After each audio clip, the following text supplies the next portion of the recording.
Povo de Deus, sejam todos muito bem-vindos. Nós vamos resumir a mensagem ministrada no último domingo na igreja. Abra sua Bíblia comigo em Romanos, capítulo 12. Eu vou estar lendo com vocês os versículos 1 e 2. Eu vou parafrasear a leitura destes versículos para que você possa compreender de uma melhor forma, ou para que a gente possa comunicar melhor. Amém? Pelas misericórdias de Deus, vivam de maneira que agrade a Deus. Que o seu pensar, que o seu agir seja coerente, pois isso agrada a Deus. Isso é culto racional, ou seja, a expressão da sinceridade, da obediência, do temor a Deus, enquanto vivemos. E não tomem para si a forma deste mundo. Ou seja, não se amoldem ao padrão deste mundo. Pelo contrário, vocês precisam fazer a diferença nesse mundo. Se é que desejam de fato experimentar e comprovar a boa, agradável e perfeita vontade de Deus em suas vidas. Amém? E o tema da nossa mensagem hoje é procurar entender que as misericórdias de Deus já nos alcançaram. Portanto, precisamos responder com responsabilidade. Em um mundo onde a conformidade é a norma e a pressão pela aceitação é enorme, a mensagem de Romanos 12, 1 e 2, ela ressoa como uma força extraordinária, desafiando os cristãos a viverem de uma maneira radicalmente diferente. Estes dois versículos são um portal para a ética cristã, um convite a uma vida com Deus. Ou seja, o objetivo dessa mensagem hoje é procurar expor como as misericórdias de Deus nos levam a uma renovação das nossas mentes e, consequentemente, uma nova maneira de pensar e viver. Portanto, nós precisamos considerar já, e isso é muito importante, o que Deus já fez por nós em Cristo. Amém? Precisamos considerar também que o Evangelho, a palavra de Deus, ela é poderosa. Ela nos capacita a discernir e viver conforme a vontade de Deus, que a propósito é boa, agradável e perfeita. Isso nos proporciona uma melhor qualidade de vida. Isso nos proporciona satisfação no viver. E a vida passa de fato a fazer sentido. Amém. Glória a Deus por isso. A alegria, a felicidade nos contagia a desejar mais de Deus em nossas vidas. Portanto, uma vida transformada pelo Evangelho de Jesus, ela produz de fato uma vida que glorifica a Deus. Por quê? Porque o Evangelho chama pecadores, assim como eu e você, à consagração de vidas a Deus. Amém?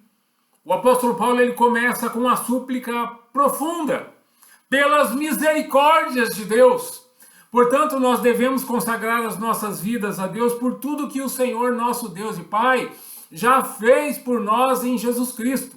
A sua misericórdia e graça nos alcançou em Jesus Cristo, nos perdoando e nos libertando do poder do pecado. Aleluia, glória a Deus por isso.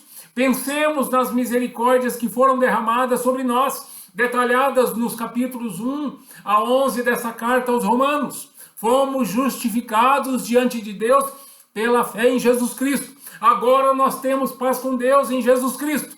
Já não há condenação para os que estão em Jesus Cristo. Agora temos livre acesso ao trono da graça de Deus em Jesus Cristo. Agora temos esperança no amanhã, pois a morte foi vencida em Jesus Cristo. Agora podemos esperar na glória futura em Jesus Cristo. Em Jesus Cristo o amor de Deus foi derramado em nossos corações. E a partir dessa dispensação, dessa tão grande graça, desse tão grande amor, por sua vez o Espírito Santo nos constrange a emitirmos uma resposta. E qual resposta é essa? Vivam de maneira que agrade a Deus. Que o seu pensar, que o seu agir seja coerente. pois isso agrada a Deus. E isso, de fato, é culto racional, ou seja, a expressão da sinceridade, da obediência, do temor a Deus enquanto vivemos. Importante saber, culto racional não é um ritual vazio, mas uma adoração sincera de coração, de mente. É um culto que faz sentido, e a propósito, culto é vida, pois o culto racional ele brota da compreensão profunda que deseja um estreitamento no relacionamento diário com Deus. E a segunda parte que nós precisamos ver é que o Evangelho, a palavra de Deus, equipa, sustenta os cristãos a não se conformarem com o padrão do mundo. Porque a palavra assim diz, verso 2, não tomem para si a forma deste mundo, ou seja, não se amodem ao padrão deste mundo. Pelo contrário, vocês precisam fazer a diferença nesse mundo, se é que desejam de fato, experimentar e comprovar a boa, agradável e perfeita vontade de Deus. E essa transformação, ela não é superficial, ela é profunda e acontece pela renovação da nossa mente. E quem opera isso em nós é o Espírito Santo de Deus. Nós somos inseridos, a partir de então, em um processo chamado santificação, onde passamos a ser trabalhados pela palavra, ou seja, pelos ensinamentos de nosso Senhor e Salvador, o Senhor Jesus Cristo.